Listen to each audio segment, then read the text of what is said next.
James arrived in France with the intention of starting a new chapter in her life and growing as a content creator on social media. She had plenty of reasons to leave her home in the United States. For years, she had cared for her sick mother, to the point of neglecting her own youth. Her sister Lila always blamed her for moving far away, especially during their mother's final days, when the illness had become unbearable. That mother ended up taking her own life with a gunshot, and James, consumed by guilt and resentment, barely managed to return for the funeral. She preferred to stay on the sidelines. Now she lived in Paris, staying in the apartment of Dash, a young man she met through a couchsurfing app. Dash was charismatic and outgoing, tended bar at night, and also took on odd jobs, just like James, though he wasn't obsessed with success on social networks. For James, views and likes were her greatest motivation, partly to fill the emptiness left by her mother's death. However, she was barely getting a handful of views on her videos, which frustrated her immensely. One evening, while trying to rehearse a script for a new video, in which she presented herself as a travel influencer, she received a call from Lila. Her sister, who had just returned from the funeral, accused her of not showing up during such a difficult time.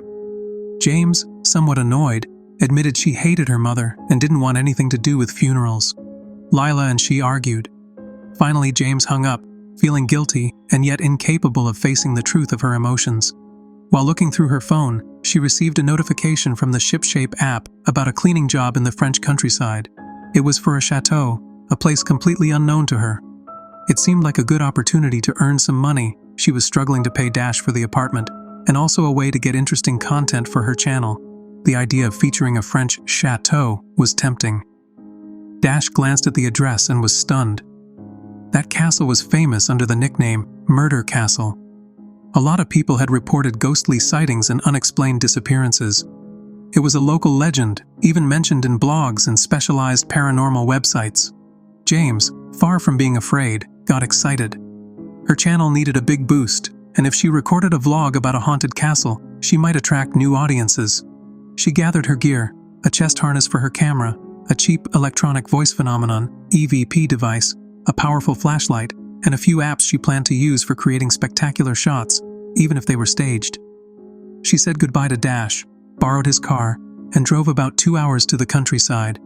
During the trip, she filmed introductions for her viewers, interspersing footage of French fields with archival clips she had downloaded, apologizing for the watermark in those videos because her channel wasn't monetized yet and she couldn't afford professional clips. Before arriving at the castle, she made a stop at the home of Fleur Prescott, who was mentioned on some forums as a former gardener of Murder Castle. Fleur welcomed her kindly and, once in front of James's camera, told a story about shadows she observed behind windows, footsteps in empty hallways, and people who seemed young even though they had disappeared decades before. She mentioned Pia Monroe, the famous woman who one day chased her dog Baguette into the castle and never returned. She also recalled how the police ridiculed her when she reported having seen Pia at the same age as when she disappeared, 20 years earlier. Fleur ended by pleading with James not to go to that place, insisting that the house collects souls. Despite the warnings, James continued her journey. That rainy afternoon, she reached a tall gate. A man of few words opened it and let her pass. The castle turned out to be an ancient, imposing building with pointed roofs, tall windows, and a huge garden. The owner, Andrea Bardot, greeted her with polite reserve, clarifying that she would not be staying there for the weekend. She would be away on business and wanted James to take the opportunity to clean everything. She also mentioned that cell service was unstable and that, in case of emergency, there was a landline in the attic, relocated there because the ringing gave her migraines. With the owner gone, James began her tour for her channel. She fastened the camera harness to her chest and attached a light to illuminate the dark areas. She showed rooms with old furniture, dusty galleries, a barn full of junk, and a small neglected vegetable garden. She went upstairs, where she could observe the vast grounds. From time to time, she thought she saw someone wandering in the distance, but whenever she called out or tried to wave, there was no response. That night, Dash surprised her by arriving at the castle under the pretext of helping her film a sort of staged scene with paranormal phenomena. They both wore masks. The EVP device simulated voices, and Dash even hid to scare James during filming. The plan was to edit the material to upload an impactful ghost hunting episode. They were amused by the prospect of how many views they might gain, and they laughingly reviewed Fleur's performance, acknowledging she was actually a hired actress. In the middle of this fun, they heard a strange noise, a banging sound on the ground floor, doors opening for no reason, and fragments captured on the EVP that seemed all too real. James heard, "Do you want to die?" When she played back the recording on a loop. She became startled, wondering if Dash had edited it on the computer. Suddenly, they saw the main door open by itself. James wanted to run outside, but couldn't find the keys. Dash, being more skeptical, said he hadn't edited anything. Even so, the tension didn't completely override their sense of humor, and they carried on with their charade. The next day, Dash really did leave to attend a catering job. James stayed behind in the castle alone. She decided to get on with the cleaning, although the previous night had unsettled her. That was when she heard the landline phone ring in the attic for the first time.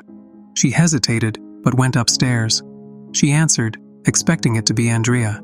Instead, she heard a raspy voice that pronounced her name in a way only her mother used to. Jamesy. It scolded her for not attending the funeral, saying terrible things about the corpse, and mentioning a hole in the back of the skull. James felt an icy chill run through her, convinced it was a cruel prank of Dash's. Meanwhile, the film's storyline showed Dash, far from the castle, driving to his job.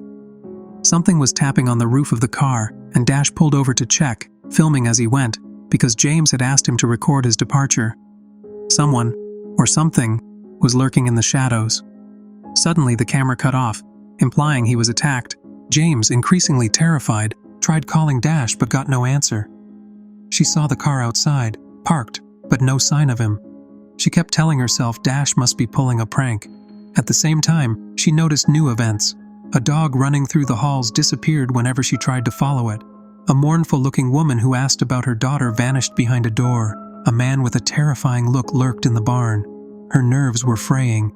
Finally, she barricaded herself in a room and, trembling, kept filming for her channel, driven more by inertia than the desire to document everything. Hours passed with no trace of Andrea. Then, on the next night, the owner finally returned. James felt relieved to see her and tried to explain what had happened. Alleged sightings, voices, the phone that rang by itself, Dash's disappearance. Andrea listened with a blank expression and, instead of helping her leave, invited her to sit down for coffee and chat on camera. James, puzzled, agreed. As they talked, Andrea asked about her family. James confessed the story of her mother, how she ended up committing suicide, her resentment over an absent father, and the many calls her mother had made in life that went unanswered. After hearing that, Andrea dropped a chilling hint. She said she had known James's father years ago and had killed him, implying that her family upheld a macabre legacy of blood. James noticed the coffee tasted odd. She developed a headache, her vision blurred, and she lost consciousness. She woke up tied to a chair, the camera aimed at her. With cold composure, Andrea explained that the castle had been demanding sacrifices for generations. Her family had killed vulnerable people, those without strong ties, so that their disappearances would go unnoticed. She spoke of Pia, of the supposed gardener, and a man who came to clean the windows, of all those who at some point showed up at the property and ended up as offerings. She remarked that the police never found any evidence because, in a supernatural way, the house absorbed the victims and concealed their remains. Horrified, James saw a chained man in the shadows, whom Andrea identified as her deceased husband, locked up there until he died of thirst when he discovered the truth and tried to expose her. Among her revelations, Andrea mentioned Dash. She confided in James that she had killed or captured him as soon as she saw him roaming the grounds, and that his spirit was now part of the castle's collection of souls. She justified it by saying she had no choice, that it was the family legacy and the only way to keep the mansion from turning on her. James struggled, and during a moment when Andrea was distracted, managed to free her hands. She fled the room and ran to an old storage area. There she discovered what seemed to be a clue, maybe a ghost, moved by her despair, let the car keys or some other hidden object drop. James scooped them up. Andrea burst into the storage area wielding a knife or some weapon. They struggled, and James, using the key or a sharp piece of metal, gravely wounded Andrea, slicing her neck. Andrea collapsed, choking on her own blood, while James escaped. Taking one last look behind her, she saw that the woman's body had vanished, seemingly swallowed by the house, or something even worse. Finally, in a trembling voice, she spoke to the camera the way she usually ended her videos. She suggested that whoever was watching give it a like, subscribe, and turn on notifications. But this time, the words rang hollow, almost desperate, as she realized her pursuit of fame had brought her dangerously close to death and madness. Behind her, the rain pounded against the windows, and an overwhelming silence reigned. That castle, known by many as Murder Castle, still stood in the French countryside. Its walls had trapped Dash and countless others. James, however, had escaped, but carried with her a story that would change her forever. She realized that her obsession with filming everything had led her right into an encounter with evil.